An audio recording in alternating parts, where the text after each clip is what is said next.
नमस्कार साथियों, आचार्य क्लासेज में आप सभी का हार्दिक स्वागत है। आज हम कक्षा 9 की संस्कृत की किताब का अध्ययन करेंगे और किताब 9 में अध्याय प्रथम का पहला श्लोक के बारे में भी हम चर्चा करेंगे, ठीक है ना। अब पहले श्लोक का हिंदी में अर्थ क्या है, इसका अन्वय क्या होता है, इसका प्रसंग किस प्रकार से होता है, इसके संदर्भ क्या है, इसकी व्याख्या क्या है और फिर इसके अंदर अगर विशेष है तो वो क्या है, इनके बारे में हम चर्चा करेंगे सही अच्छी तरीके से भली भांति। तो इसलिए आप समझेंगे और ध्यान एकदम बोर्ड की तरफ होना चाहिए, इधर उधर आपका ध्यान नहीं होना चाहिए, क्योंकि अगर आपका ध्यान इधर उधर होगा तो आप ये सही ढंग से इसका हिंदी अनुवाद, फिर इसकी प्रसंग, संदर्भ, इनके जो मीनिंग्स और सबसे बड़ी बात है जो अन्वय है, उनको आप सही ढंग से समझ नहीं पाओगे। इसलिए सभी का ध्यान बिल्कुल श्यामपट की तरफ रहना चाहिए और अच्छी तरीके से आप समझेंगे बिल्कुल तालीमता के साथ। मैं पूर्ण कोशिश करूंगा कि आपको ये पहले पार्ट का पहला श्लोक है और अन्य जो श्लोक है अच्छी तरीके से समझ में आ जाए। जैसे लिखा गया है, निनादे नवीना में मैं वाणी वीणाम मधुम गाय गीतिम ललित नीतिम लिनाम मधुर मंजरी पिंजरी भूतमाला वसंते लसंती सरसा रसालह कलापा ललित कोकिला काकलिनाम निनादे। यानी लिखा गया क्या है, श्लोक एक बार पुनः में पढ़ता हूँ।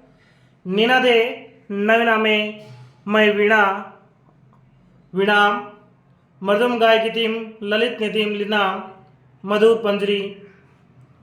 मंजरी पिंजरी भूतमाला वसंते लसंत्य सरसा रसाला कलापा ललित कोकिला काकले नाम निनादे। एक बार फिर सुन ले।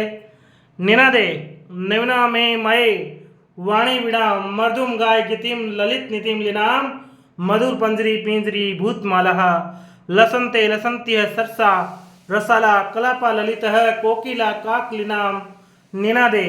अब देखो इसके एक एक मीनिंग से आपको अच्छी तरीके से आने चाहिए, यानी सारे जो मीनिंग है, जो शब्दार्थ है, आपको अच्छी तरीके से आने चाहिए। जैसे मैंने इनके आपको पहले ही लिख दिया है। जैसे निनादे को क्या कहते हैं, बजाओ कहते हैं। नवीना को क्या कहते हैं, नवीन कहते हैं। ऐ को क्या कहते हैं, है कहते हैं। वाणी यानी सरस्वती, वीणा यानी वीणा, जो माता सरस्वती के हाथ में वीणा होता है वो वीणा। मधुम यानी कोमल, गीतिम यानी गाओ या गाना, ललित यानी सुंदर, नितिम यानी नित्यों से, लिनम यानी युक्त, मधुर यानी मधुर, मंजरी यानी आम पुष्प, पिंजरी भूतमाला यानी पीले वर्ण से युक्त पंक्तियां, वसंत यानी वसंत ऋतु, लसंती यानी सुशोभित, इह यानी यह, सरसा यानी मधुर, रसाला यानी आम के वृक्ष, कलापा यानी समूह, ललित यानी सुंदर, कोकिला काकलिनाम यानी कोयल की आवाज। यानी इस प्रकार से सभी मीनिंग, सभी शब्दार्थ आपको आने चाहिए। निनादे देखो एक एक मैंने मीनिंग लिखे हैं, एक एक मीनिंग आपको लिखा है। जैसे निनादे तो डायरेक्ट यहाँ पर लिखा गया, निनादे यानी बजाओ या गाओ। नवीना तो यानी नवीनाम, तो आपके नवीनाम यानी नवीन, नया। अब यहां से देखो ये बना आय, तो ये आपका आय, आय यानी हे, आय यानी हे। वाणी यानी मां सरस्वती। वापिस वीणाम, वीणाम यानी वीणा, ये आपका मर्दुम यानी कोमल। ये जस्ट इसके बाद में आपके गाय, क्या है, गाय यानी गाना। मैं भूल गया क्या लिखा है ना, गाय यानी गाना। और गीतिम यानी गाओ, गाना गाओ। यहां मैं लिख देता हूं गाय, गाय यानी गाना, गाय। जस्ट इसके किसके पास में, मर्दुम गाय, मर्दुम। इसके पास में लिख रहा हूं मैं गाय, गाय यानी गाना, गाय यानी गाना, गाय यानी गाना। वापिस आगे क्या है, गीतिम, गीतिम का अर्थ क्या है, गाओ। फिर आगे ललित, ललित तो ललित ये आपका रहा सुंदर, ललित यानी सुंदर। फिर यहाँ पर क्या है, नीति, तो ये देखो नीति यानी नित्यों से। लीनाम यानी लीन होना, यानी इस नीति में क्या हो जाना, लीन होना, उसमें युक्त हो जाना, उसमें खो जाना, उसे क्या कहते हैं, लीन कहते हैं। फिर है मधुर, मधुर यानी मधुर यानी मीठा। फिर आपके मंजरी, पिंजरी, भूतमाला, क्या है, तो मंजरी, मंजरी क्या क्या होता है, आम्र वृक्ष, जो आपके मधुर के जस्ट बाद में क्या है, मंजरी, मंजरी यानी आम का वृक्ष। फिर है पिंजरी, भूतमाला का अर्थ क्या होता है, पिंजरी भूतमाला का अर्थ होता है पीले वर्ण से युक्त पंक्ति, यानी जो पीले वर्ण की पंक्ति होती है उससे युक्त पंक्तियां। वसंते, वसंत या देखो ये रहा, वसंत यानी वसंत ऋतु। लसंती, लसंती, लसंती का अर्थ होता है सुशोभित होना। अब देखो इसमें से ये रेखा बड़ी की मात्रा है ना, तो ई और ह ई है, यानी अब इसमें दीर्घ संधि हो गई, बड़ी में से ई की मात्रा निकल गई, छोटी की मात्रा, तो क्या हो गया, ई का अर्थ क्या होता है, यह होता है, ई का अर्थ क्या होता है, यह होता है। फिर सरसा, सरसा का अर्थ क्या है, मधुर यानी सुंदर। फिर क्या है, रसाला, रसाला यानी आम के वृक्ष, रसाला क्या कहते हैं, आम के वृक्ष। कलापा, कलापा यानी समूह, कलापा यानी समूह, कलापा यानी समूह। ललित यानी सुंदर, जो आप ललित यानी सुंदर। फिर कोकिला काकली नाम, कोकिला काकली नाम का अर्थ है कोयल की आवाज, यानी कोयल की आवाज की तरह सुंदर। कोयल की आवाज क्या होती है, सुंदर होती ना, इसलिए यहां पर लिखा गया कोकिला काकली नाम। और रीना दे वापिस आ गया, रीना दे को कहते हैं बजाओ या गुंजन करो। तो साथियों इस प्रकार से आपके मैंने के शब्दार्थ थे। अब क्या है, निनादे नवीना में वाणी विराम। अब क्या क्या कहा जा रहा, श्लोक कहता है निनादे यानी बजाओ, नवीना यानी नवीन, आई मने हे, सरस वाणी यानी सरस्वती, और वीणा यानी वीणा यानी वीणा। क्या कहा जा रहा है, निनादे यानी नवीन, निनादे यानी बजाओ, नवीन यानी नई, आई में हे सरस्वती नवीन वाणी बजाओ। क्या कहा गया है इस पहली पंक्ति में, हे सरस्वती, क्या, हे सरस्वती नवीन वाणी क्या करो, निनादे करो, अर्थात नवीन वाणी बजाओ। हे मां सरस्वती आप क्या करो, आप नवीन वाणी बजाओ। हे मां सरस्वती आप नवीन वाणी बजाओ, हे मां सरस्वती आप नवीन वीणा बजाओ। क्या, हे मां निनादे नवीनामयी वाणी वीणा यानी वीणा, निनादे यानी नवीन, निनादे यानी बजाना, निनादे का अर्थ कहता है गुंजाना, बजाना। नवीना, नवीना यानी नवीन, आई में यह, वाणी यानी सरस्वती, वीणा यानी वीणा। तो इस पंक्ति का क्या अर्थ हो गया, हे मां सरस्वती आप नवीन वीणा बजाओ। क्या बजाओ, हे मां सरस्वती आप नवीन वीणा बजाओ। क्या हो गया, हे मां सरस्वती आप नवीन वीणा को क्या करो, बजाओ। देखो अब इसकी पंक्ति का मैं केवल एक पंक्ति का अर्थ लिख रहा हूं, एक बार आपको इसका अन्वय करना है। क्या करना, अन्वय, अन्वय क्या होता है देखिए समझे, अन्वय क्या होता है बिल्कुल शुद्ध रूप, श्लोक का शुद्ध रूप। तो इस पहली पंक्ति का क्या था, निनादे नवीना में मैं वाणी वीणा, यानी हे मां सरस्वती आप नवीन वीणा बजाओ। तो अर्थ क्या हो गया, हे सरस्वती,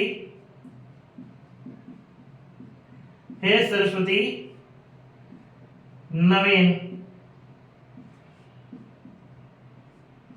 वीणा बजाओ। इस लाइन का अर्थ यही हो गया, हे सरस्वती आप नवीन वीणा बजाओ।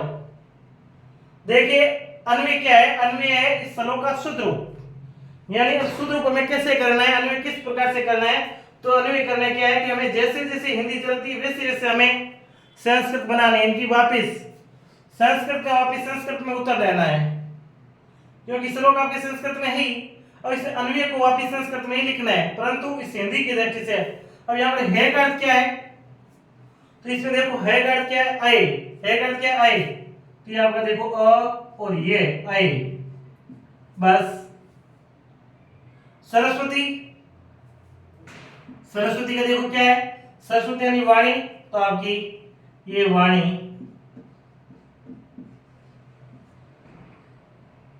हे सरस्वती के बाद इस प्रकार से लिखा जाता है। तो इसमें भी आप इस लिखे समुद्र वाचन या विषय बोधक चिन्ह कहते से हे सरस्वती, अरे सरस्वती, इसे क्या कहते हैं? इसमें मदद चिन्ह कहते हैं अरे अय वाणी, हे सरस्वती अय वाणी। हे सरस्वती क्या क्या हो गया? अय वाणी। और नवीन हिंदी में क्या है? नवीन है, तो नवीन को क्या कहते हैं? निनादे कहते हैं। तो आपका ये निनादे, तो निनादय, ये देखो निनादय, निनादय। अब आगे वीणा, वीणा को क्या कहते हैं? वीणाम, तो ये वीणाम, ठीक है ना। बजाओ को क्या कहते हैं? निनादे, बजाने को क्या कहते हैं? निनादे। गलत लिख दिया ना, देखो आपने कुछ कहा नहीं। अयवाणी, अय का अर्थ है और सरस्वती सरस्वती, विष्णु बोध का विष्णु बोध। नवीन, नवीन का अर्थ क्या है? ये नवीन नाम, ठीक है ना। नवीन नाम, नवीन का अर्थ क्या है? नवीन नाम, नवीन नाम। वीणा यानी क्या है? हे सरस्वती, तो अयवाणा, अयवाणी। नवीन कैसे कहते हैं? नवीन नाम को वीणा, इस आपको वीणाम को कहते हैं, वीणाम को कहते हैं। और बजाओ, बजाओ को क्या कहते हैं? निनादे। बजाओ को क्या कहते हैं? निनादय। देखो साथियों, इस प्रकार से इस पंक्ति का संस्कृत में हो गया पहली पंक्ति का, ठीक है ना। पहली पंक्ति का अन्वय हुआ या नहीं हुआ? हुआ ना। अन्वय किस प्रकार से हुआ? हे सरस्वती नवीन वीणा बजाओ, तो हे को वापिस संस्कृत में क्या कहा जाता है? तो अय कहा जाता है। सरस्वती यानी वाणी। नवीन को क्या कहा जाता है? नवीन नाम कहा जाता है। वाणी को क्या, वीणा को क्या कहा जाता है? वीणाम कहा जाता है। बजाओ को क्या कहा जाता है? निनादे कहा जाता है। बजाओ को क्या कहा जाता है? निनादे कहा जाता है। तो इस प्रकार से आपकी पहली पंक्ति का है अन्वय हो गया। पहली पंक्ति का क्या हो गया? अन्वय हो गया। बिल्कुल इसी भांति से आपको क्या करना है? अन्वय करना साथियों, ठीक है ना। समझ में आया या नहीं आया? बिल्कुल आया या नहीं आया बताइए, आगे ना कहीं दिक्कत नहीं आनी चाहिए।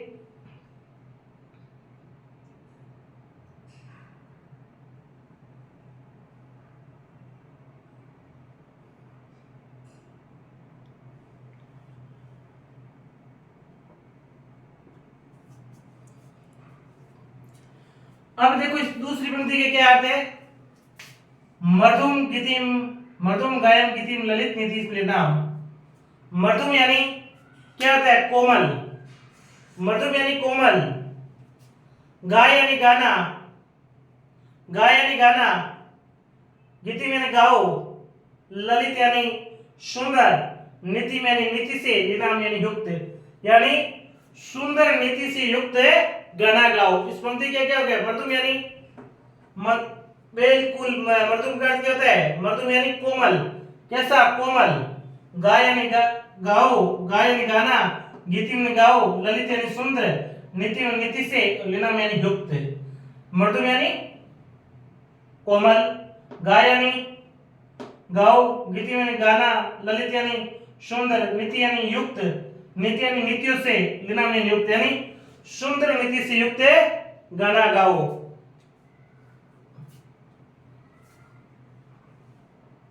क्या इसका अर्थ क्या बनेगा? सुंदर नीतियों से युक्त कोमल गाना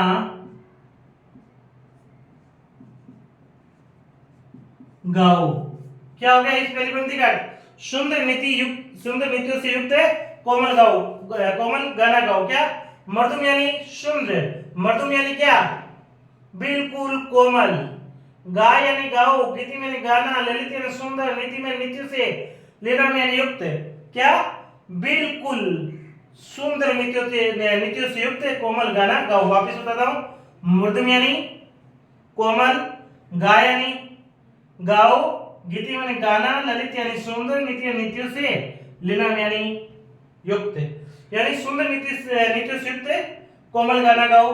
तो देखो इसका अर्थ क्या होगा, अन्वय। इसका अन्वय क्या होगा, देखो सुंदर, जैसे जैसे हिंदी चलेगी वैसे संस्कृत। देखो सुंदर को क्या कहते हैं, तो ये आपका रहा सुंदर, ललित कहते हैं। इस पंक्ति में सुंदर ये है ना ललित, तो हम पहले क्या लिखेंगे, सुंदर। यहाँ पर हिंदी में सुंदर है तो संस्कृत में पे सुंदर लिखेंगे ललित। नीतियों से तो नीति, आपकी नीति।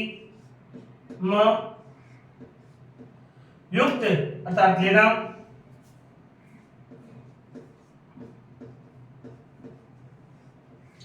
लेना। फिर क्या है, लेना आ गया ना, अब क्या है, ये लेना आ गया। फिर कोमल, कोमल किसे कहते हैं, मध्यम।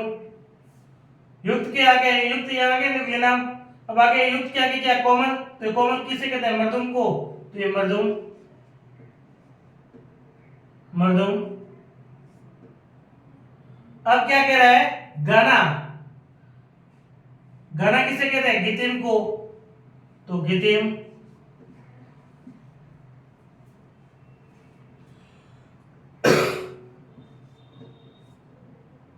गीतिम। और गांव को क्या कहते हैं, गाय, गाय को गीतिम। गाय को क्या कहते हैं, गाओ। गाय को क्या कहते हैं, गाओ कहते हैं। गाय को क्या कहते हैं, गाओ कहते हैं। गाय को क्या कहते हैं, गाओ।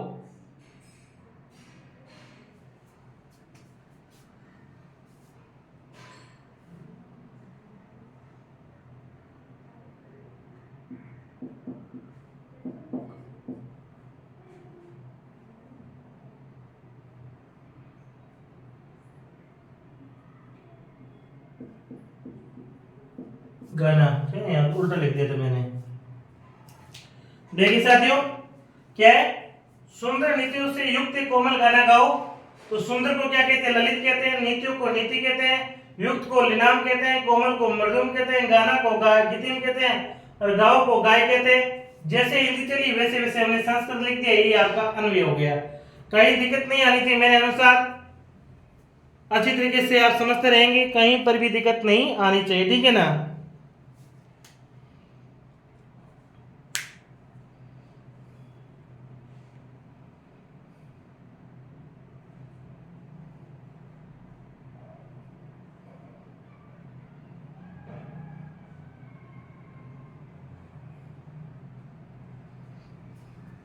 देखिए मैं साफ कर रहा हूं, इस अन्वय को, तीसरी और चौथी पंक्ति को भी समझा देता हूं।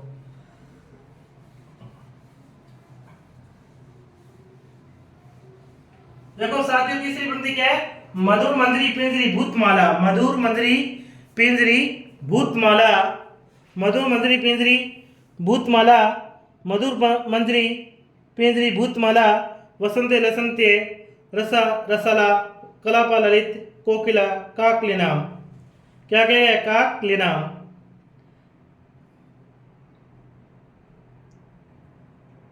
तो इसमें अब इसका अर्थ क्या है, मधुर मंजरी पिंजरी भूतमाला वसंते लसंती सरसा रसाला। तो इसका अर्थ क्या हो गया, इसका अर्थ ये हो गया साथियों, मधुर मंजरी पिंजरी भूतमाला वसंते लसंते सरसमाला ने इस वसंत ऋतु में क्या, अब ई आया ना, ई का यह या इस, ई का क्या अर्थ है, यह या इस, यानी इस वसंत काल में मधुर, इस वसंत काल में मधुर, इस क्या, इसमें क्या, इस काल में, इस वसंत काल में मधुर आम पुष्प से पीले बनी, आम पुष्प से बनी, आम पुष्प से बनी पीली सरस आम, आम के वृक्ष युक्त सुशोभित हो रही है। क्या हो रही है, सुशोभित, सुशोभित हो रही है। क्या हो रही है, सुशोभित हो रही है। देखो इसमें क्या हो गया, इसमें कहा जा रहा है मधुर मंजरी पिंजरी भूतमाला वसंते लसंती सरसा रसाला।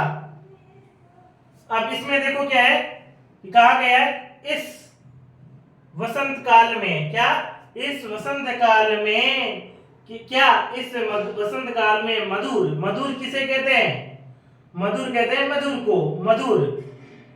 इस वसंत काल में मधुर मंजरी, मंजरी यानी आम के वृक्ष, इस वसंत काल में मधुर आम के वृक्ष पिंजरी भूतमाला यानी किस प्रकार से पीले वर्ण युक्त पंक्तियों में, किस प्रकार से, तो सरसा, सरसा यानी सरसा किसे कहते हैं, सरसा सुंदर को कहते हैं, मधुर को कहते हैं, और रसाला यानी आम के वृक्ष है, रसाला यानी आम के वृक्ष, आम के वृक्ष है, आम के पुष्प हैं, ये क्या बहुत ही सुंदर है। तो इसमें क्या लिखूंगा मैं, इस हिंदी का अनुवाद है, तो हिंदी का अनुवाद लिखूंगा इस वसंत ऋतु में, क्या लिखूंगा, इस वसंत ऋतु में, क्या लिखूंगा, इस वसंत ऋतु में, देखो लिख रहा हूं मैं, इस वसंत ऋतु में, क्या, इस वसंत ऋतु में, क्या लिखूंगा, इस वसंत, अब इस कहां से आया, लसंती, ये ई मिल गया ना, यानी यह है, इस वसंत ऋतु में क्या है, मधुर, इस वसंत ऋतु में मधुर मंजरी यानी आम के पुष्प, इस वसंत ऋतु में आम के पुष्प, और क्या है, और क्या है हमारे पास में, पिंजरी भूतमाला यानी पीले वर्ण से युक्त पंक्तियां है, पीले वर्णों से युक्त पंक्तियां, पीले वर्णों से क्या युक्त है, पंक्तियां, पीले वर्णों से युक्त पंक्तियां, फिर क्या है, फिर क्या है, सरसा है हमारे पास में, क्या, मधुर, रसाला यानी पंक्तियां हुआ है मधुर, मधुर रसाला यानी आम के वृक्ष है, आम के वृक्ष है, क्या अनुवाद करना साथियों, मधुर मंजरी पिंजरी भूतमाला, मधुर यानी मधुर, मंजरी यानी आम के पुष्प, पिंजरी भूतमाला यानी पीले वर्णों की पंक्तियां, वसंत यानी वसंत ऋतु में, लसंत यानी सुशोभित है, मधुर आम के वृक्ष सुशोभित है, लसंत यानी सुशोभित है, सुशोभित है, क्या है, सुशोभित है, यानी इस वसंत ऋतु में क्या है, मधुर, इस वसंत ऋतु में क्या है, मधुर, मधुर यानी मीठा, मंजरी यानी आम के पुष्प, पिंजरी यानी पीले रंग की पंक्तियां, और सरसा यानी आम के वृक्ष, लसंत यानी सुशोभित, यानी इस वसंत ऋतु के अंदर मधुर आम के पुष्प, पीले वर्णों से युक्त पंक्तियां, वे मधुर आम के वृक्ष सुशोभित है, क्या है, सुशोभित है। इसे हम अन्वय के रूप में लिखेंगे तो क्या लिखेंगे, इस है, और इसको क्या है, इही लिखोगे साथियों, क्या लिखेंगे, इही लिखेंगे। अब वसंत, वसंत ऋतु, तो ये आपका वसंते, इही वसंते, इही वसंते में मधुर, तो ये आपका मधुरम, इही लसंते मधुर, क्या आम पुष्प, तो मंजरी पीले वर्णों से युक्त, तो पिंजरी भूतमाला, पिंजरी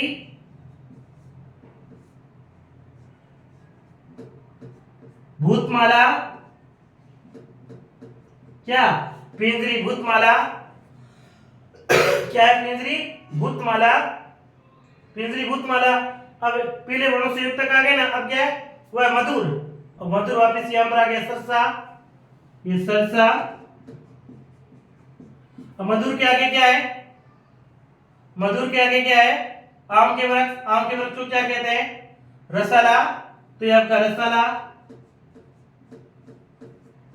ये रसाला, फिर क्या कहते हैं, सुशोभित है, तो सुशोभित किसे कहते हैं, लसंती को कहते हैं, किसे कहते हैं, लसंती को कहते हैं, सुशोभित किसे कहते हैं साथियों, लसंती को कहते हैं। तो इस प्रकार से आपके तीसरी पंक्ति का साथियों क्या हो गया, अन्वय हो गया, तीसरी पंक्ति का क्या हो गया, अन्वय हो गया, ठीक है ना।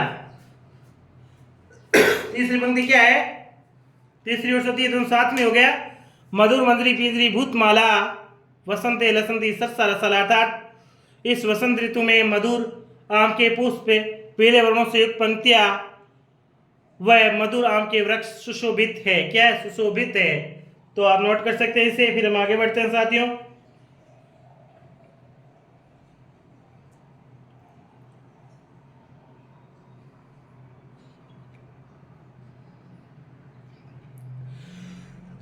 अब हमारे साथ में क्या रहा है साथियों? केवल एक पंक्ति रहा है। पहला मैं वापिस बता रहा हूं, देखो, निनादे नवीना में आई वीणा, निनादे नवीना में आई वाणी वीणा में। तो क्या गया? हे माँ सरस्वती आप नवीन वाणी बजाओ। क्या? हे माँ सरस्वती आप नवीन वाणी बजाओ। मर्दुम गाय गीतिम ललित निधिम लीलानाम। क्या? मर्दुम गाय गीतिम ललित निधिम लीलानाम, अर्थात क्या है? आप बहुत ही कोमल, क्या? बहुत ही कोमल, आप बहुत ही कोमल सुंदर है, नीति युक्त है, गाना गाओ। क्या? सुंदर युक्त है, बहुत ही सुंदर युक्त है, क्या गाओ? गाना गाओ। मधुर पंजरी पिंजरी भूतमाला वसंते लसंती रसाला सरसा रसाला। इसका क्या है? इस वसंत ऋतु में मधुर आम पुष्प पीले वर्ण से युक्त पंक्तियां वे मधुर आम के वृक्ष सुशोभित है। क्या? सुशोभित है साथियों। अब है चौथी पंक्ति, और आपका मैंने ये अन्वय भी करवा दिया ना साथ में, ठीक है ना। अब क्या? कलापा ललित है कोकिला काक नाम निनादे। क्या है? कलापा ललित कोकिला काक नाम निनादे। तो इसका अर्थ होगा, क्या होगा?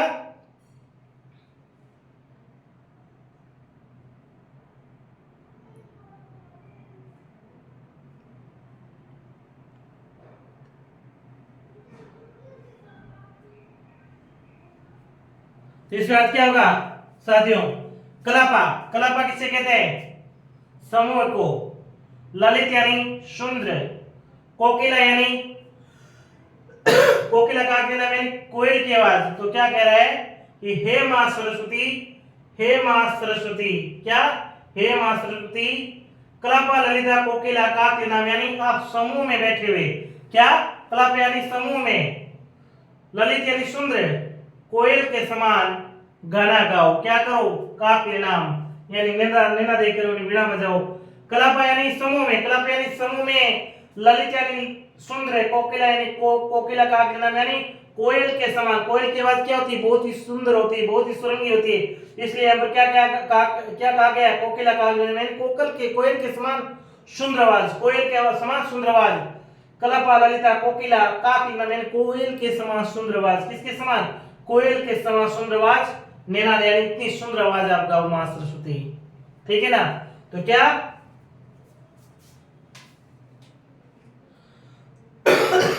तो इसमें मैं लिख सकता हूं साथियों,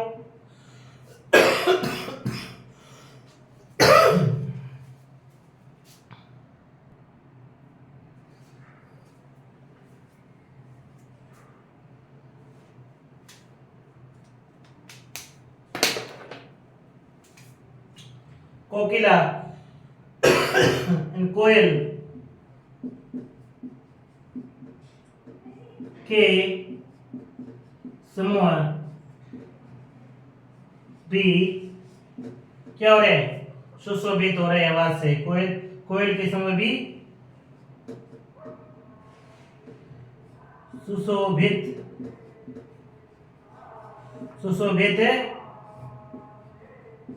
हो रहे हैं। क्या हो रहे हैं? ये कोयल के समय भी सुशोभित हो रहे हैं। तो ठीक है ना। अब क्या लिखेंगे आप साथियों? कोकिल के समय भी क्या हो रहे हैं? सुशोभित हो रहे हैं। कोकिल यानी कोकिला, तो क्या लिखेंगे पहले आप? कोकिला, कोकिला, कोकिला कलापा यानी समूह यानी कलापा, कोकिला कलापा, कोकिला कलापा, कोकिला कलापा ललित, ललित, फिर काक लेनाम, काक लेनाम साथियों। अंत में वापिस आप क्या लिख दोगे? निनादे हे मां सरस्वती आप नवीन वाणी बजाइए। तो आप नोट कर कीजिए साथियों, ठीक है ना, क्या कीजिए, नोट कीजिए ने।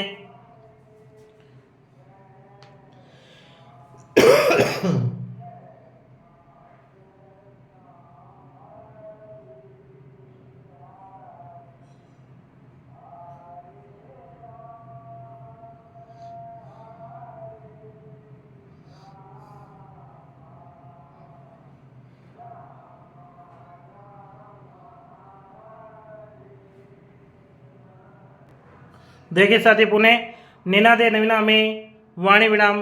हे माँ सरस्वती, आप नवीन वाणी बजाए या नवीन वाणी गुंजित करें। मर्दुम गाय गीतिम ललित नीति सुंदरम, अर्थात हे माँ सरस्वती, आप क्या करो, बहुत ही कोमल नीति से युक्त गाना गाओ। मधुर मंजरी पिंजरी भूत माला वसंते लसंती सरसा रसाला, अर्थात इस वसंत ऋतु में मधुर आम पुष्प पीले वर्णों से युक्त पंक्तियां वे मधुर आम के वृक्ष सुशोभित है। कलापा ललिता कोकिला काकलिनाम, अर्थात शुद्र कोयल की आवाज के समूह में सुशोभित है। आगे वापिस निनादे, अर्थात हे माँ सरस्वती, आप नवीन वाणी बजाओ। तो इस प्रकार से इसकी पूर्ण रूप से साथियों व्याख्या होती है। क्या होती है? व्याख्या। तो आप इसे नोट कीजिए, फिर मिटा रहा हूं मैं। इससे पहले है ना, ये तो मैंने आपको इतना साथ में समझा दिया है, ठीक है ना। इससे पहले मैंने साथ में समझा दिया है।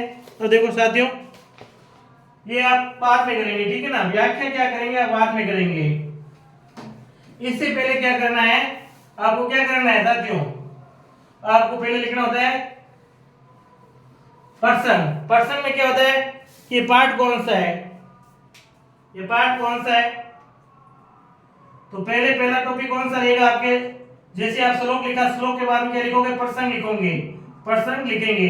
तो आप क्या लिखेंगे, यह पद्यांश हमारी पाठ्य पुस्तक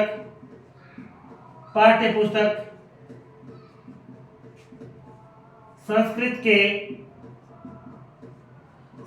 के किस अध्याय से है, संस्कृत के किस अध्याय से। अध्याय का नाम क्या है, अध्याय का नाम साथियों आपका क्या है, भारत वसंत गीति। क्या है, संस्कृत के भारत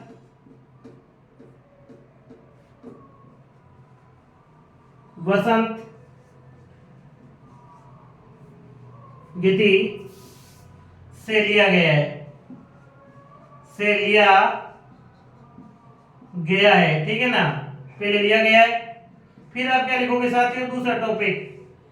अब इसमें दूसरा टॉपिक क्या होता है, संदर्भ होता है। दूसरा टॉपिक क्या होता है साथियों, संदर्भ होता है। और संदर्भ में आप क्या लिखोगे, संदर्भ में इसमें देखो, इसमें लेखक कौन सा, मैं देख लेता हूँ लेखक कौन सा इस अध्याय में। तो इस लेखक में लेखक है पंडित जानकी वल्लभ शास्त्री। कौन है, पंडित जानकी वल्लभ शास्त्री है, ठीक है ना। इसमें पंडित जानकी वल्लभ शास्त्री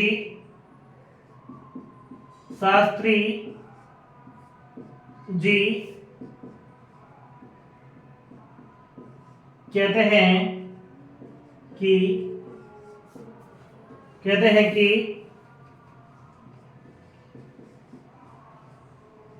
हे माँ सरस्वती, हे माँ सरस्वती आप, हे माँ सरस्वती आप, हे माँ सरस्वती आप, माँ सरस्वती नवीन वीणा बजाओ। क्या करो आप, नवीन वीणा बजाओ। फिर साथियों आपकी जो मैंने समझाया ना तीसरा, वो आपका रहेगा व्याख्या। आप यहाँ इसे भावार्थ कह सकते हैं। क्या कह सकते हैं, भावार्थ कह सकते हैं। इसे मैं वापस नहीं लिखूंगा क्योंकि आपको मैंने समझा दिया है। वो चीजें वापस आप इसे यहाँ पर भावार्थ लिखेंगे। जब अन्वय है आपको मैंने समझा दिया, अभी इसके अंदर नहीं लिखेंगे। अन्वय आपको है अलग से लिखना है चौथे टॉपिक में रूप में। तो आपके पेपर में ना प्रसंग व्याख्या आएगी तो आपको क्या लिखना है, पहले प्रसंग लिखना है, फिर संदर्भ लिखना है, फिर अंत में भावार्थ लिखना है। अगर पेपर में पूछा जाता है कि श्लोक का अन्वय क्या है, तो केवल उसमें केवल अन्वय लिखना होता है। अगर भावार्थ का कह दिया जाए तो केवल आपको भावार्थ लिखना होता है। प्लस में ये आपको प्रसंग, पेपर में क्या है, प्रसंग व्याख्या कीजिए तो आप लिखोगे प्रसंग, संदर्भ और भावार्थ, प्रसंग, संदर्भ और भावार्थ। अब अगर आप चाहें तो आप इसमें एक चैप्टर और लिख सकते हैं। इसमें आप क्या लिख सकते हैं, इसमें आप विशेष भी लिख सकते हैं, परंतु इतनी आपको जरूरी नहीं, क्योंकि हिंदी की व्याख्या आती है तो आपको लिखना पड़ता है, परंतु इसमें हिंदी की व्याख्या नहीं है तो आप इतनी कोई जरूरी नहीं है। फिर भी आप चाहे तो आप लिख सकते हैं। देखिए इसमें ने, इसमें भी ने, यानी समान वर्णों का आवर्ती हो रही, इसमें भी वे, इसमें भी वे, इसमें भी मैं, इसमें भी मैं, ठीक है ना। यहाँ पर भी क, यहाँ पर भी के, यहाँ पर भी के। तो इसमें चौथा टॉपिक आप अगर चाहे तो आप विशेष का लिख सकते हैं। क्या लिख सकते हैं, विशेष। और आप इसमें लिख सकते हैं कि इसमें अनुप्रास अलंकार का क्या हुआ है, प्रयोग हुआ है। क्या हुआ, अनुप्रास अलंकार का प्रयोग हुआ है। और इसमें आप वापिस लिख सकते हैं कि मां सरस्वती को कहा गया है कि आप सुंदर रीति से वीणा बजाएं। तो साथियों, इस प्रकार से आपका पहला श्लोक था, और मैं आशा करूंगा मेरे विद्यार्थी जितने भी देख रहे हैं उन सभी को ये श्लोक बहुत ही शानदार तरीके से समझ में आया होगा। कहीं पर भी आपके मन में कोई डाउट नहीं होगा। फिर भी अगर आपको समस्या है तो आप कमेंट बॉक्स में लिखिए, सर इस पदार्थ में यहाँ पर मैं समस्या है, तो मैं उन्हें वापिस आपको समझाने का प्रयास करूंगा। तब तक साथियों नमस्कार।